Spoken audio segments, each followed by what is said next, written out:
Good afternoon, good morning. Sa wakas guys, yung pinaka-idol kong basketballista at saka artista na pinakamalaking tao sa buong Pilipinas. Nagkita kami guys dito mismo sa sa tawag nitong City Hall ng Binyan. Nag-drive siya ng tricycle guys. Hindi ko lang na video pero may picture kami. Oh, totoo yan, may picture kami. Lumabas na. Guys, hindi ako umabot balikat. Wala pa ako sa balikat niya. Grabing tangkad kasi laki. Grabe, walang na lagyan sa saya ko. Sa totoo lang, idol ko rin siya. Idol.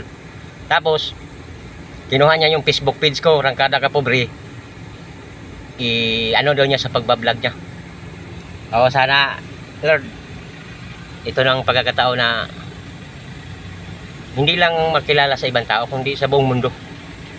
Yung aking YouTube channel, Rangkada Kapobre. Hindi ko akalain guys na makita ko siya. Hindi ko lang na video, gawa nung biglaan eh. Pero nilapitan ko siya, magpa-picture ako. Oh. Guys, tingnan nyo, ito i-upload ko to. Ngayon, isabay ko yung picture namin dalawa. Thank you po, maraming salamat, bye bye.